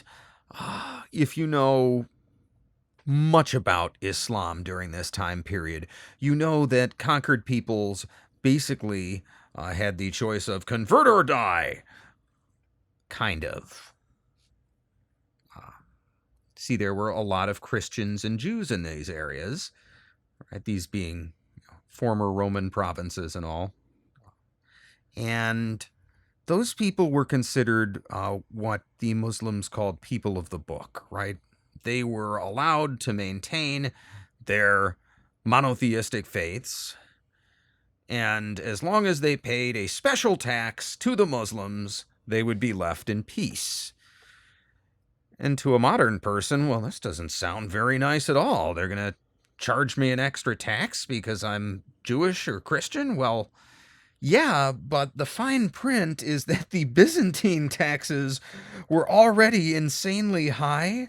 So if you were one of the common people in these areas, even if you were a Christian or a Jew and you weren't a big fan of your new Muslim overlords, well, you're paying a lot less in taxes. That's a significant selling point in a time and place where most people had a subsistence level of wealth, right? And when you have a subsistence level of wealth, when you're barely able to provide for your family, any amount of taxes can be stressful. And boy, you'd sure like to see a tax cut. And here's Omar and the Muslims coming in, and they're offering you a tax cut. You can see how this was a problem for the Byzantines. In 637, the Byzantines do order a counterattack. They do muster a counterstrike coming from Mesopotamia into the Levant, sort of trying to cut off the Muslim armies in the Levant. And they do this with a combination of mercenaries and with some Christian Arab allies, but Omar defeats them decisively. And not only does he now control the Levant, but he controls the Byzantine half of Mesopotamia. And to add insult to injury, in the year 638, Omar's men seize Christian Armenia, and they even raid the Byzantine Empire as far as Anatolia. Now, Omar is neither able to take Constantinople nor does he want to take Constantinople. Okay, that's still a little bit above the Muslims' pay grade. But they have inflicted a mighty blow on the Byzantines, and just by pushing them back and raiding Anatolia the way they do, what ends up happening is you end up with some Muslim and some Christian buffer states that pop up in Anatolia in the coming years. And that's even more complicated, and let's avoid all the nitty-gritty details of that. But basically it creates a buffer zone, right? There's this region in Anatolia that's partially Muslim, partially Christian. It's run by, various local rulers, and it's between the Byzantines and the Muslims, and the Rashidun Caliphate, I should say, at this point. Now, Omar's conquests do not all come off entirely smoothly. There are some setbacks. From the year 638 to 640, there is a famine in Arabia, and food needs to be imported from Mesopotamia. Now, it doesn't look like a whole lot of people actually starve. It looks like Omar did a pretty good job of managing this situation, but it was a pretty close-run thing, and that became the impetus for many of those construction projects that I was talking about. From 640 to 642, right after the famine, the Muslims conquer Egypt in a relatively easy conquest. Egypt had technically been part of the Byzantine Empire, but the Byzantines were not able to muster much of a defense. And again, this conquest may have been motivated by that food shortage, right? Remember, Egypt is a huge exporter of food at this time, and now Omar can build that canal from the Red Sea to the Nile that he wants to build. And in 642, the Byzantine Empire has been reduced to Greece, northern Anatolia, the Balkans, some of Italy, and then they have this territory way over in North Africa, those old Vandal kingdoms that are no longer Vandal, but that area of North Africa, and they can hardly even support that. And meanwhile, the Muslims, the Rashidun Caliphate, they can now produce large amounts of food that they couldn't produce before, so their armies are even bigger than previously. Now, the Byzantines, right, they've taken a few pretty hard punches here, but all this time, the Persians have been slowly mustering their strength. They've been launching low-scale raids on Muslim territory in Mesopotamia ever since Abu Bakr died. And now that his north is secure, right, Omar has created that buffer zone in Anatolia, and his west is secure. He owns Egypt and doesn't really have much to worry about from Byzantine North Africa. Omar is now free to take a punch at the Persians. And what is about to happen to the Persian Empire makes what happened to the Byzantine Empire look like a walk in the park, because the Persian Empire in just a few years is not even going to exist.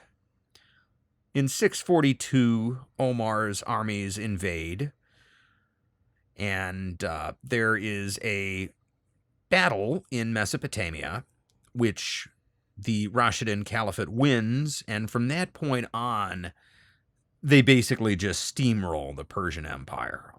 There are a number of reasons the Rashidun Caliphate is so successful in this conquest. For one thing, the Persian Empire is in a similar situation to what the Byzantines are facing right now tax-wise. They've been at war on and off for hundreds of years. They have very high tax rates. Boy, if you're one of these average people, Rashidun Caliphate rule looks pretty good compared to what you're dealing with from your Sassanid masters. In addition, the Sassanids, that's the current regime in Persia. They were also having additional trouble. They had just gotten out of a civil war, so their military was weakened and their society was strained, even though they'd been sort of showing force by launching low-scale raids against the Rashidun Caliphate all this time. That was really all they could muster. And after one big battle, that was it for the Persian Empire. And another final factor is that the slow Persian cavalry and light archers that they fought with were just no match for the light Arab cavalry, right? The Arabs could strike the archers, and if the Persian cavalry tries to respond, well, the Arabs can just run away and then come back and do it again. Regardless of the fact that this looks like a fairly easy conquest, one should remember that this is the second and last time anyone ever conquered the Persian Empire from outside. Right? The first time was Alexander.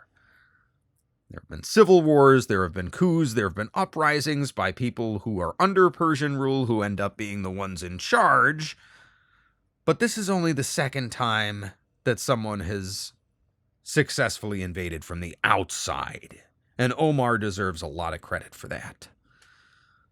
Unfortunately, he does not get to enjoy the fruits of his victory.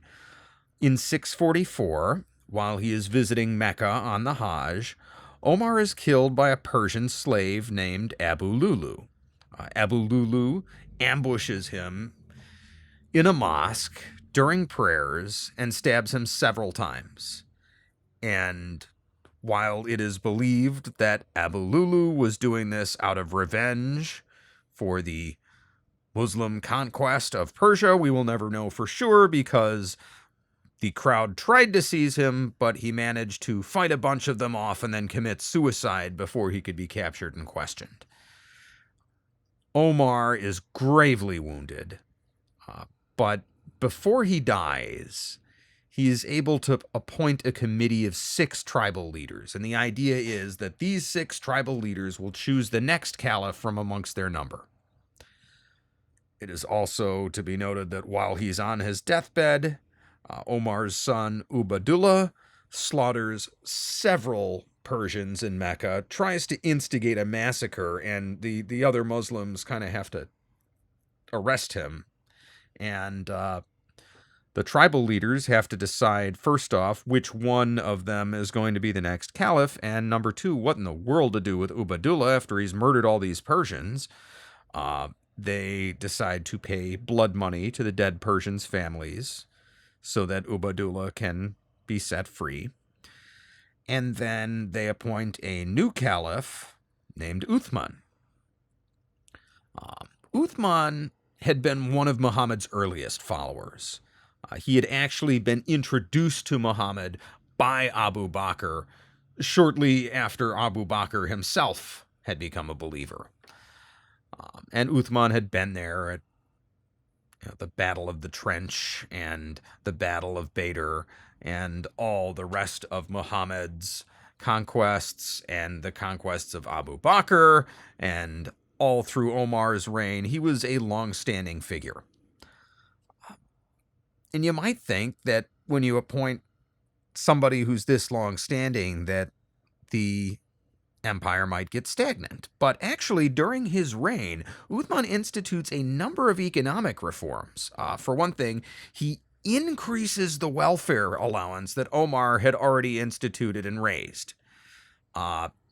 He then goes a step further and offers public loans for the purchase of real estate in conquered territories. Now, this solved a problem that the Rashidun Caliphate had had, right? They would conquer a new area, and they would really like to reward their troops with some land, but they can't do that without stealing the land, and it's not Islamic to steal the land from the people. So while they might conquer and even place the land under Muslim rule, they couldn't just straight up take the land from one person and give it to a Muslim soldier.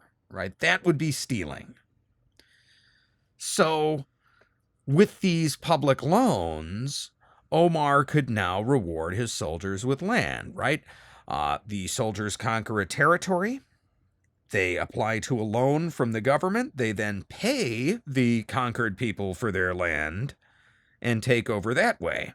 And then the soldiers have to repay the loan, but at least he's able to give them land without having to steal it. During this time, Uthman conquers the remainder of Sassanid Persia, right? He finishes what Omar started, and he extends Muslim rule as far as an area that ancient people called Bactria. That is basically modern-day Afghanistan. Most of modern-day Afghanistan, at least as far south as the Hindu Kush. Anyway, that's a pretty long ways east from Arabia already that this Islamic empire is spreading. Now, much like before, this success does not come without some types of setbacks.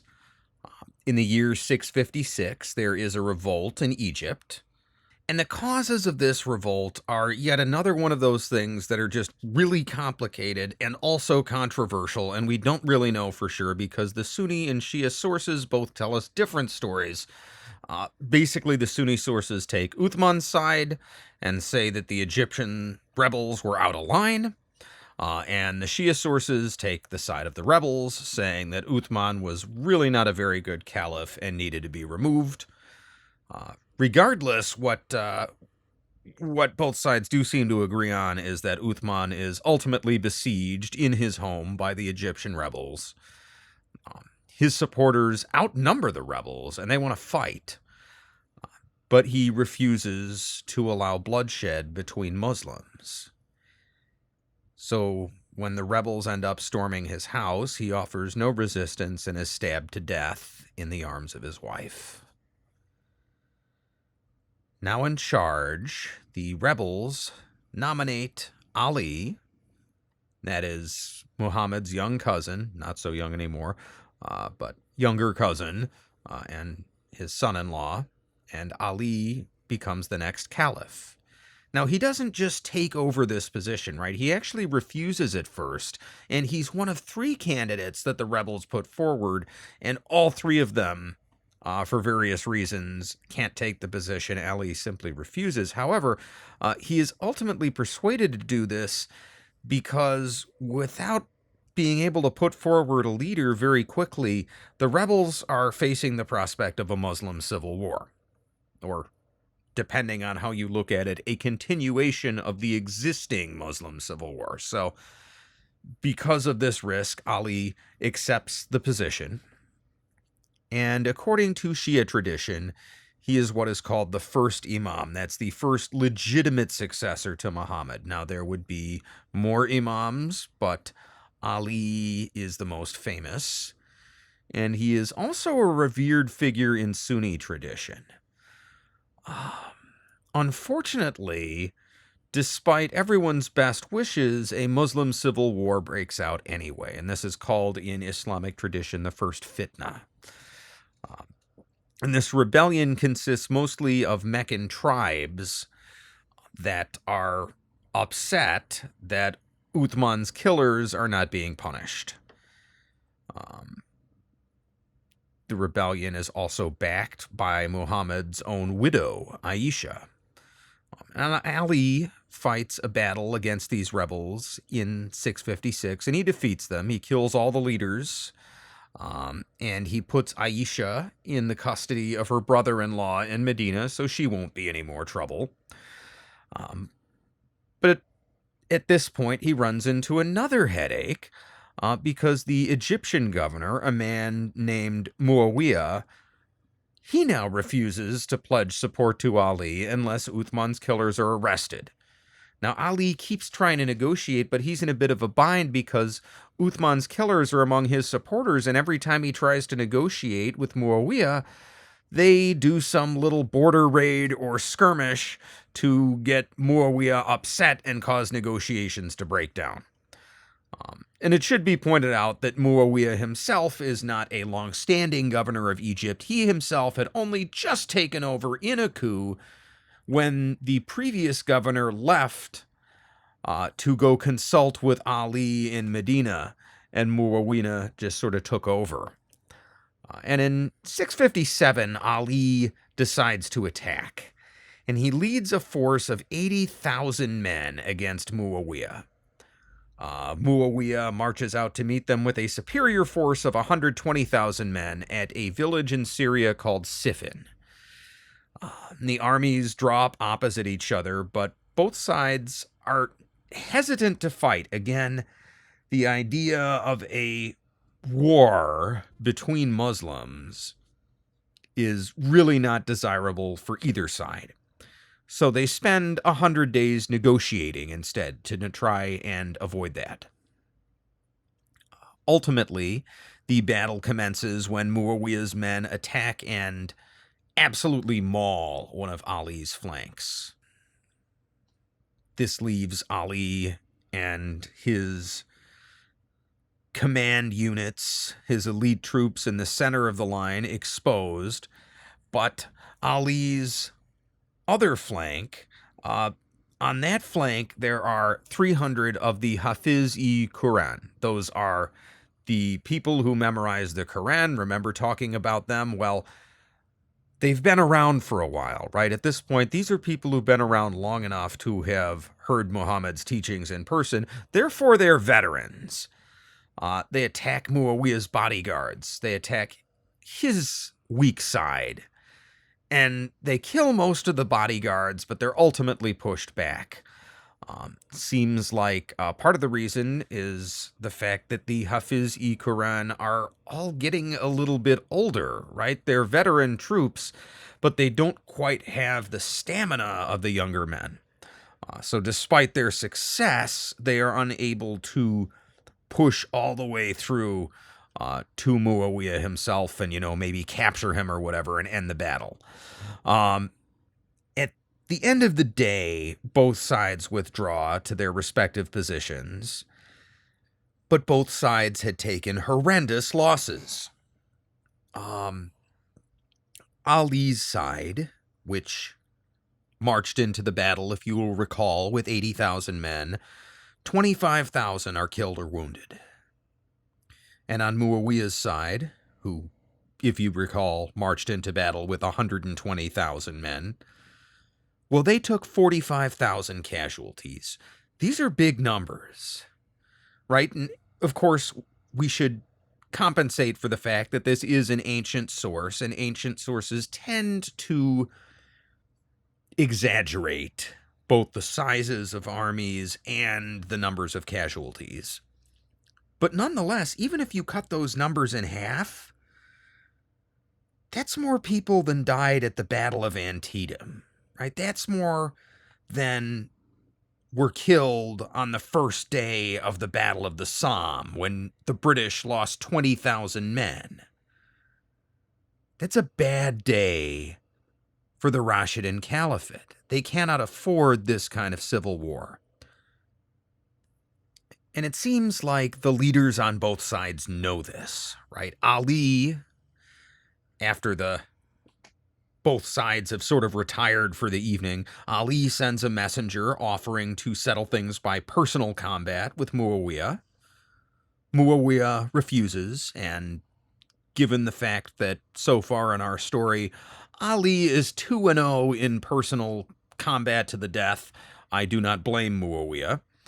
But nonetheless, Ali's allied chiefs convene in a council that night, and they're very worried.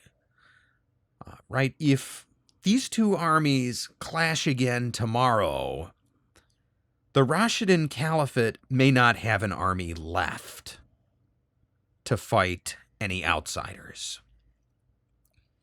So, Ali's allied chiefs send another messenger to Muawiyah to ask for arbitration.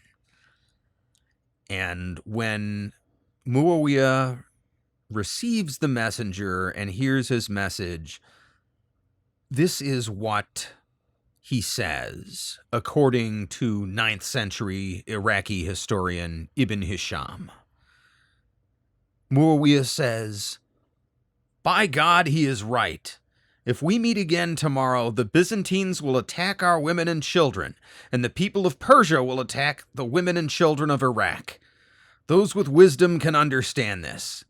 Tie the copies of the Quran to the spear tips." And what he means by that last part is not tie giant books to your spears. He means, right, those devotional scraps. Tie them to your spears as a symbol of truce. And the next day, both sides meet. Negotiations take a long time, a few months. And ultimately, they agree that Ali can remain caliph, but he must punish Uthman's killers, who are members of the Kharijite tribe, which are his allies.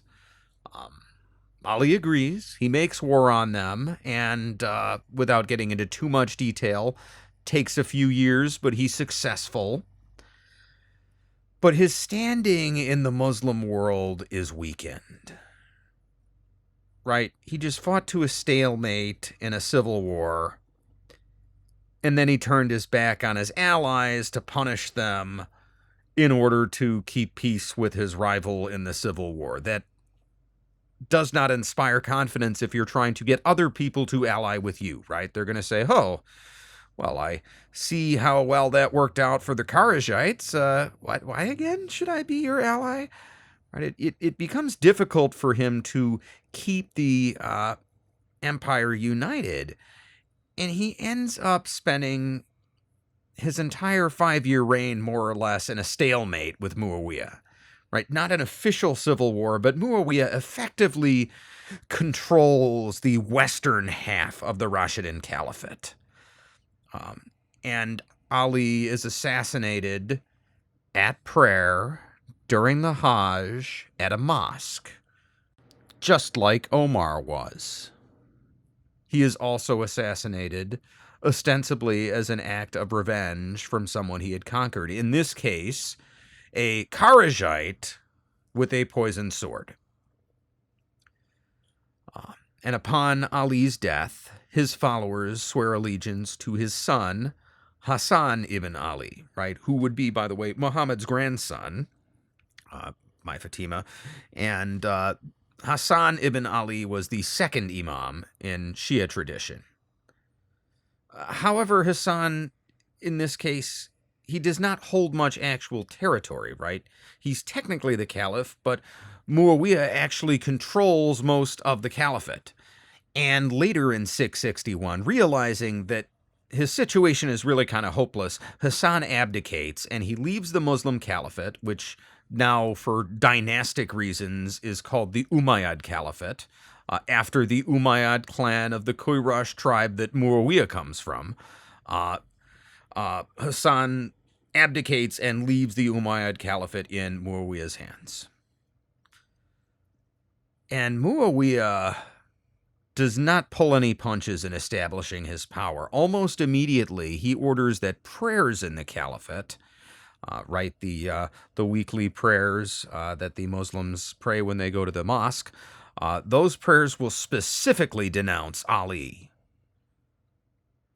And this weekly ritual denouncement of Ali, right, just beating up on the dead, this would continue for 60 years until the practice was eventually abolished. And since then, Ali's image has been rehabilitated not just with Shia Muslims, right? Obviously, he's the first imam, pretty important guy, but he's also been rehabilitated in Sunni tradition as well. He's now a pretty well-respected figure in the entire Muslim world. But nevertheless, between his assassination and then the abdication of Hassan ibn Ali, followed by the Umayyad takeover of the caliphate, all of that further deepened the divide between what would ultimately become Sunni and Shia Muslims, right? The Islamic world is still united now in 661, right? It's the Umayyad Caliphate, but cracks are starting to form that will become ever deeper as time goes on. In the meantime, Muawiyah and his successors are very successful. Over the next 90 years, the Umayyad Caliphate conquers Byzantine North Africa and then crosses the Straits of Gibraltar and conquers all the way up through the Iberian Peninsula, right? That's modern-day Spain and Portugal. All of that even gets conquered. They also extend on the other side, on the east, deeper and deeper into Central Asia, and they push further north, reaching as far as Constantinople in the year 718. And that's where we'll pick up in the next episode. The Mediterranean divided between a Muslim caliphate, a weakened Byzantine Empire, and the various Catholic kingdoms of France and Italy.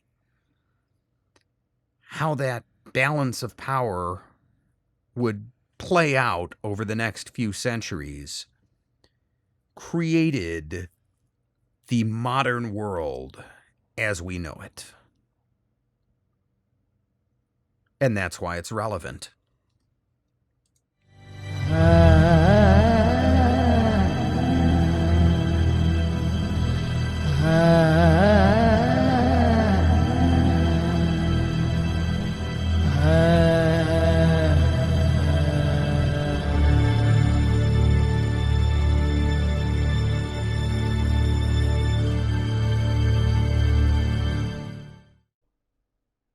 Thanks for sticking around, if you have stuck around.